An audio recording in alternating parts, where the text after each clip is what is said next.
άτομο δίχως περιγραφή. Απόψε είναι η μέρα μου, 12 ακριβώς για να σου πω κι εγώ τα νέα μου. Εξαφανιστήκα, μέσα από το μυαλό μου εντοπίστηκα. Αποτέλεσμα γιατί δεν απελπίστηκα. Κοίτα το πως δεν έγινες απέραντος καημός. Για πες μου λίγο πως δεν έγινες συνείδητα ο ίδιος εαυτός. Είναι άσκοπος καιρός και έχει κρύο. Μια πόλη που θυμίζεις και το νεκροταφείο. Και ένα λάθος στην ατμόσφαιρα που σχηματίζει μείον. Είναι παράξενο πολύ να στέκομαι στο δίπλανο τοπίο. Κι η μόναξιά να κόβει το κεφάλι μου στα δύο. Ποτέ με πεις αδείο, δεν κατέληξα πολύ με αυτό το αστείο. Ένα μπουκάλι συντροφιά και ένα τσιγάρο στρίβω. Αποτυπώνοντας τον πόνο λίγο να ξεφύγω. Στραβά καλά και ανάποδα στα ίδια καταλήγω. Δεν λυγίζω, εγώ τον τρόπο τα σημάδια μου να απεικονίζω. Και δεν υποστηρίζω, το μόνο που εμβάλλεται μάγκα είναι το γκρίζο. Για να το εντοπίζω.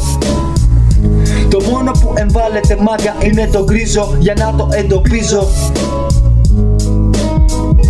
Το μόνο που εμβάλλεται μάγκα είναι το γκρίζο, για να το εντοπίζω.